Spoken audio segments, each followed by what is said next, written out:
Welcome to Arunodaya channel. ಸಾಯಿಸುತ್ತೆ ಅವರ ಹೃದಯ ರಾಗ ಭಾಗ 11ಕ್ಕೆ ಸ್ವಾಗತ.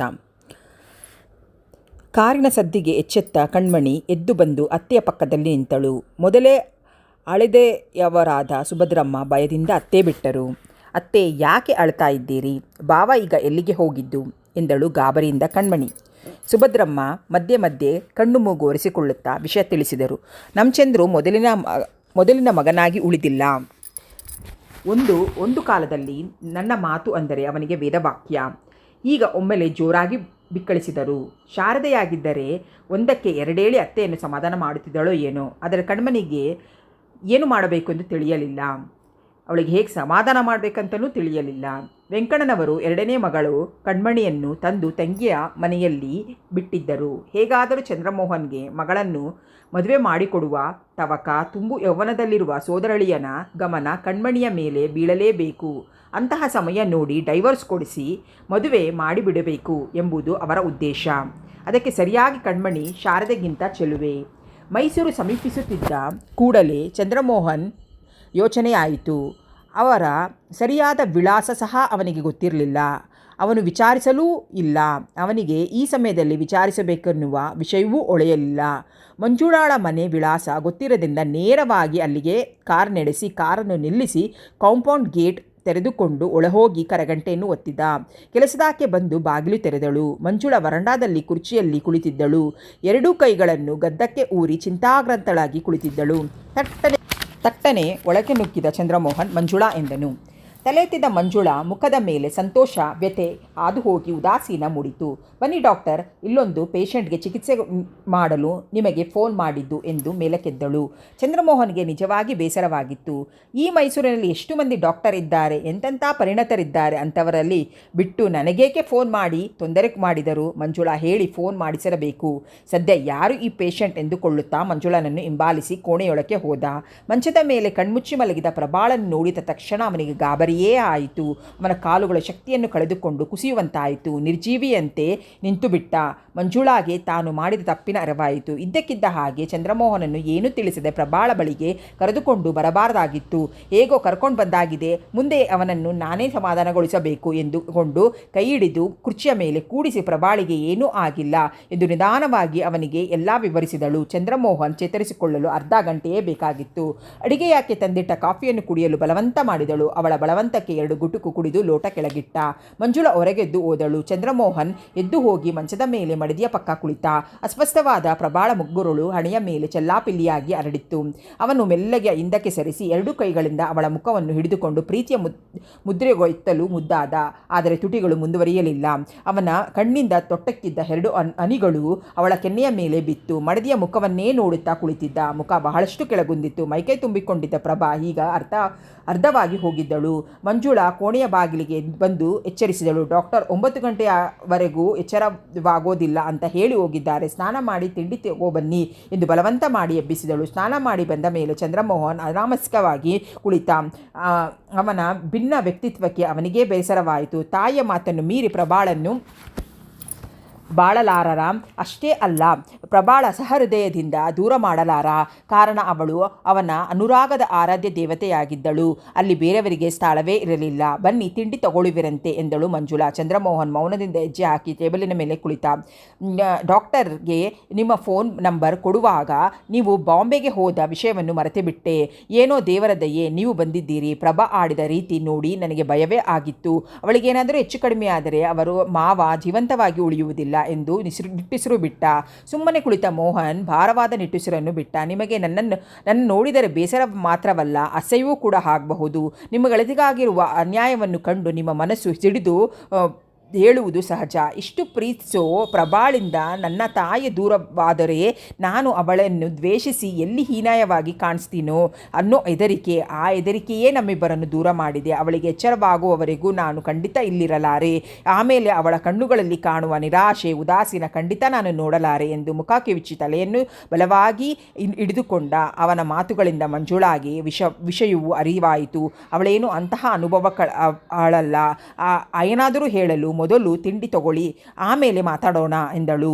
ಏನಾದರೂ ಹೇಳಲೇಬೇಕಲ್ಲ ಎಂದು ಚಂದ್ರಮೋಹನ್ ತಿಂಡಿ ತಿಂದ ಶಾಸ್ತ್ರ ಮಾಡಿ ಮೇಲಕ್ಕೆದ್ದ.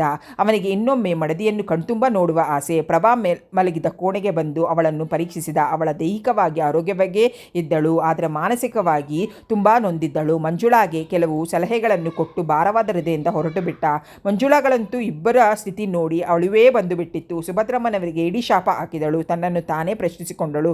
ತಾನೇಕೆ ಡಾಕ್ಟರ್ಗೆ ಇರೋ ವಿಷಯ ತಿಳಿಸಬೇಕಿತ್ತು, ಅವರೇಕೆ ಚಂದ್ರಮೋಹನ್ಗೆ ಫೋನ್ ಮಾಡಬೇಕಿತ್ತು. ಈಗ ಒಂದು ಹೋದ ಚಂದ್ರಮೋಹನ್, ಆದರೂ ಪ್ರಯೋಜನವೇನು, ತನಗೆ ಸ್ವಲ್ಪ ತಲೆ ಕಮ್ಮಿ ಇರಬೇಕು ಎಂದುಕೊಂಡಳು. ಎಚ್ಚರಗೊಂಡ ಪ್ರಭಾ ನಿಶಕ್ತಳಾಗಿದ್ದಳು.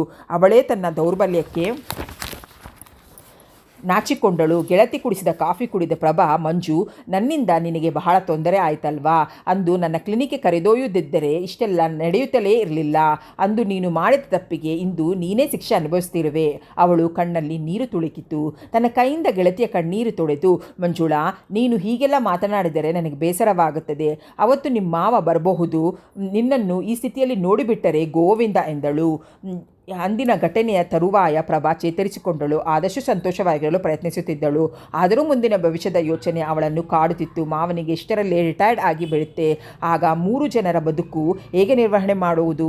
ತಾನು ಹೇಗಾದರೂ ನೌಕರಿಯನ್ನು ದೊರಕಿಸಿಕೊಳ್ಳಲೇಬೇಕು ಎಂದು ಅಂದುಕೊಂಡಳು. ಇದಕ್ಕಾಗಿ ಮಂಜುಳಾ ಏನೋ ಸಹಾಯ ಮಾಡಬಾರಳು. ಆದರೆ ಸೋದರತ್ತೆಯ ನೆರವಿಲ್ಲದಿದ್ದರೆ ಅವಳು ಮೆಡಿಕಲ್ ಕಾಲೇಜಿನ ಮೆಟ್ಟಲು ಕೂಡ ಹೇರುತ್ತಿರಲಿಲ್ಲ. ಅವಳ ಕಾಲೇಜ್ ವಿದ್ಯಾಭ್ಯಾಸಕ್ಕಾಗಿ ಅವರದೇ ಸಹಾಯ. ಮಂಜುಳಾ ತಂದ ಬಡ ಪ್ರೈಮರಿ ಮಾಸ್ಟರ್ ಮಗಳು. ಅಷ್ಟಲ್ಲದೆ 8 ಮಕ್ಕಳ ತಂದೆ. ಎಲ್ಲ ಮಕ್ಕಳು ಮಂಜುಳಾಗಿಂತ ಚಿಕ್ಕವರೇ. ಸದ್ಯಕ್ಕೆ ಆರ್ಥಿಕವಾಗಿ ತಂದೆಗೆ ಯಾರೂ ಸಹಾಯ ಮಾಡಲಾರರು. ಮಗಳು SSLCಯೇ ಮುಗಿದ ಮೇಲೆ ಇನ್ನು ಓದ್ಸಾಕು ಅಂದುಬಿಟ್ಟಿದ್ದರು. ಆಗ ಅವರ ಸೋದರತೆ ವಿಶಾಲಾಕ್ಷಮ್ಮ ವಿದ್ಯಾಭ್ಯಾಸ ಸಂಪೂರ್ಣ ಹೊರೆಯನ್ನು ಹೊತ್ತರು. ವಿಶಾಲಾಕ್ಷಮ್ಮ ಗಂಡ ಸದಾಶಿವರಾಯರು ಪ್ರಖ್ಯಾತ ಲಾಯರ್. ತಮ್ಮ ದಿನಗಳಲ್ಲಿ ಸಾಧ್ಯವಾದಷ್ಟು ದುಡಿದು ಮಡದಿ ಮಕ್ಕಳಿಗೆ ಅಪಾರ ಆಸ್ತಿ ಮಾಡಿಟ್ಟು ಹೋಗಿದ್ದರು. ವಿಶಾಲಾಕ್ಷಮ್ಮಿಗೆ ಗಂಡ ಸತ್ತ ಮೇಲೆ ಆರ್ಥಿಕವಾಗಿ ಯಾವುದೇ ತೊಂದರೆ ಆಗಲಿಲ್ಲ.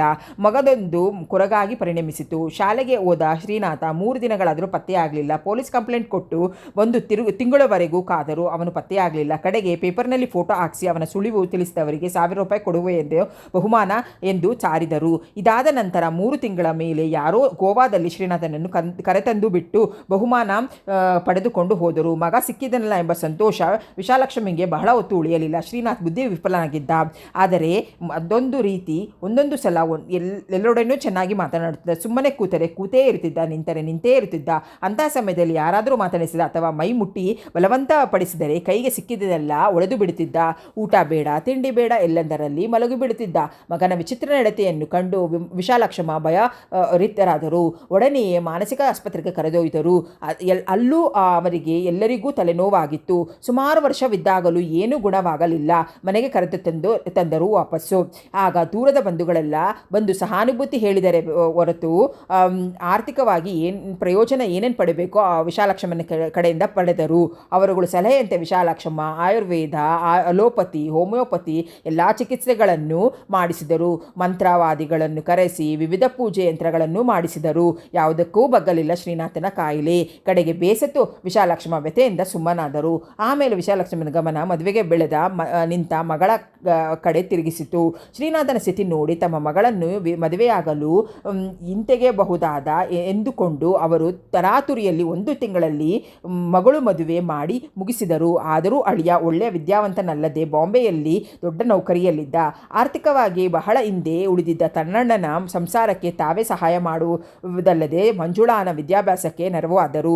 ಅವಳನ್ನು ಮೆಡಿಕಲ್ ಕಾಲೇಜಿಗೆ ಸೇರಿಸಿ ತಮ್ಮ ಮನೆಯಲ್ಲೇ ಇಟ್ಟುಕೊಂಡಿದ್ದರು. ಪ್ರಭಾ ಕೆಲವು ಕಡೆ ಬಲವಂತವಾಗಿ ಹೋಗಿ ಸಿತಾರ್ ನುಡಿಸಿ ಬಂದು ತನ್ನ ಜೀವನ ಕಳೆಯುತ್ತಿದ್ದಳು.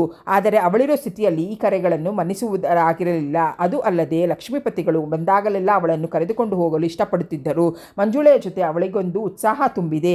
ಈಗ ಅಲ್ಲಿಗೆ ಕರೆದೊಯ್ದರೆ ಮೊದಲಿನ ಪ್ರಭಾಳೆ ಆಗಿಬಿಡ್ತಾಳೆಂದು ಯೋಚಿಸತೊಡಗಿದರು. ಪೋಸ್ಟ್ಮ್ಯಾನ್ ಕೊಟ್ಟು ಹೋದ ಲೆಟರನ್ನು ಹಿಡಿದು ಓದಿದ ಮಂಜುಳಾ, ನಾಳೆ ರತ್ತೆ ಬರ್ತಾರೆ ಪ್ರಭಾ ಎಂದಳು ಪುಸ್ತಕ ಓದುತ್ತಿದ್ದ ಗೆಳತಿಯನ್ನು ನೋಡಿ. ಪ್ರಭಾ ಮೊದಲೇ ಸಂಕೋಚದ ಹುಡುಗಿ ಆದ್ದರಿಂದ ಇಷ್ಟು ದಿನ ಇಲ್ಲಿರಿಸಿಕೊಳ್ಳಬೇಕಾದರೇನು ಮಂಜುಳಾಗೆ ಕಷ್ಟವಾಯಿತು.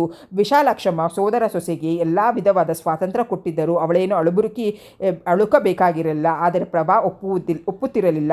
ಏನೋ ಯೋಚನೆ ಮೇಲೆ ಬಲವಂತವಾಗಿ ಅವಳನ್ನು ಇರಿಸಿಕೊಂಡಿದ್ದಳು. ಅದರಲ್ಲೂ ಅವಳು ತಾಯಿ ತಂದೆಯವರಿಗೆ ಪ್ರಭಾಳ ಮೇಲೆ ಅಪಾರವಾದ ಸಹಾನುಭೂತಿ.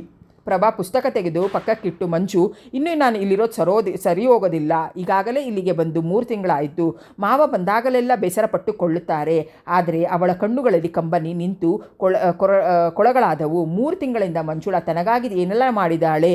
ಇಂತಹ ಗೆಳತಿ ಸಿಕ್ಕಿದ್ದು ಬಲು ಅಪರೂಪ ಎಂದು ತನ್ನ ಪುಣ್ಯವೋ ಎಂದುಕೊಳ್ಳು. ಮಂಜುಳಾ ಒಂದು ಗೆಳತಿಯ ಪಕ್ಕ ಕುಳಿತು ಅವಳ ಕೈಯನ್ನು ಹಿಡಿದುಕೊಂಡು, ಪ್ರಭಾ, ಅತ್ತೆ ಬಂದರೆ ಅಂತ ನಿನ್ನೇನು ಹೋಗಬೇಕಾಗಿಲ್ಲ. ಅವರಿಗೆ ಮೊದಲೇ ಎಲ್ಲ ವಿಷಯವನ್ನು ತಿಳಿಸಿದ್ದೇನೆ. ಹೆರಿಗೆ ಆಗೋವರೆಗೂ ನೀನು ಇಲ್ಲೇ ಇರು. ಅಲ್ಲಿ ಮಾವ ತಾನೇ ಒಬ್ಬರು ಏನು ಮಾಡ್ತಾರೆ. ಅವಳ ಧ್ವನಿಯಲ್ಲಿ ಕರುಣೆ ಇರಲಿಲ್ಲ, ಪ್ರೀತಿಯ ಸೆಲೆ ಉಕ್ಕಿ ಹರಿಯುತ್ತಿತ್ತು. ಮೈಸೂರಿನಲ್ಲಿ ಸಂಗೀತಕ್ಕೆ ತುಂಬ ಪ್ರೋತ್ಸಾಹ ಇದೆ. ನಿನ್ನ ಮುಂದಿನ ಭವಿಷ್ಯ ಯೋಚಿಸಿಯಾದರೂ ಇಲ್ಲೇ ಇರು. ನಾನು ಹೇಗೋ ಈ ಮನೆಗೆ ಸೊಸೆ. ನನ್ನನ್ನು ಯಾರೂ ಆಕ್ಷೇಪಿಸುವುದಿಲ್ಲ. ಯಾಕೋ ಅವಳ ಮುಖ ವಿವರಣವಾಯಿತು. ಅವಳು ಮಾತು ಕೇಳಿ ಪ್ರಭಾಳಿಗೆ ಆಶ್ಚರ್ಯವಾಯಿತು. ಅವಳಿಗೆ ಮಂಜುಳಾಗೆ ಒಬ್ಬ ಅತ್ತೆ ಮಗ ಇರುವ ವಿಷಯವೇ ಗೊತ್ತಿರಲಿಲ್ಲ. ಇವಳು ಅವರನ್ನು ಮದುವೆಯಾಗುವ ವಿಷಯವಾಗಲಿ ತಿಳಿದಿರಲಿಲ್ಲ. ಮಂಜುಳಾ ಎಂದೂ ಈ ವಿಷಯದ ಬಗ್ಗೆ ಪ್ರಸ್ತಾಪ ಮಾಡಿರಲಿಲ್ಲ. ಪ್ರಭಾ, ನಾನು ನಿನಗೆ ಏನೂ ಹೇಳಿರಲಿಲ್ಲ. ಈಗಾಗಲೇ 2 ವರ್ಷಗಳಿಂದ ಶ್ರೀನಾಥ್ ಬಾಂಬೆಯಲ್ಲಿ ಅವರ ಅಕ್ಕನ ಮನೆಯಲ್ಲಿದ್ದ. ಅಲ್ಲೇ ಯಾರೋ ವೈದ್ಯರ ಅವನಿಗೆ ಚಿಕಿತ್ಸೆ ನೀಡುತ್ತಿದ್ದಾರೆ. ಏನೋ ಈಗೀಗ ಪರವಾಗಿಲ್ಲ ಎಂದು ಅತ್ತೆ ಹೇಳುತ್ತಿದ್ದಾರೆ. ಆ ವೈದ್ಯರ ಹೇಳಿಕೆಯಂತೆ ಅವನಿಗೆ ಮದುವೆ ಮಾಡಿದರೆ ಅವನ ಹುಚ್ಚು ಪೂರ್ಣವಾಗಿ ಗುಣವಾಗುತ್ತದೆ ಎಂದು ಹೇಳಿದ್ದಾರೆ. ಶ್ರೀನಾಥನ ಹುಚ್ಚಿನ ಎಲ್ಲ ಪ್ರಕಾರಗಳನ್ನು ತಿಳಿಸಿದಳು. ನಿಮ್ಮತ್ತೆ ಯಾಕೆ ಇಂಥ ಅನ್ಯಾಯ ಮಾಡ್ತಾ ಇದ್ದಾರೆ? ಶ್ರೀನಾಥನ ಹುಚ್ಚು ಪೂರ್ತಿ ಗುಣವಾಗುತ್ತೋ ಅನ್ನೋ ಖಾತರಿ ಏನು? ನಾಳೆ ಗುಣವಾಗಲಿಲ್ಲ ಅಂದರೆ ಜೀವನ ಪೂರ್ತಿ ನೀನು ನರಳಬೇಕಾಗುತ್ತದೆ. ನಡೋ ಅವಶ್ಯಕತೆ ಏನಿಲ್ಲ. ಕೂತಿಂದ್ರೂ ಕೊರಗದಷ್ಟು ಆಸ್ತಿ ಇದೆ. ಮನಸ್ಸಿಗೆ ನೆಮ್ಮದಿಗೆ ಮೆಡಿಕಲ್ ಮುಗಿಸ್ಕೋತೀನಿ. ಆಮೇಲೆ ಉದ್ಯೋಗ ಆರಂಭಿಸ್ತೀನಿ. ಇಲ್ಲಿ ಸ್ವಂತ ಕ್ಲಿನಿಕ್ ಪ್ರಾರಂಭಿಸೋದು. ಸಮಯ ಕೊಲ್ಲೋಕೆ ಅದೊಂದು ಸಾಧನೆ ಆಗುತ್ತೆ.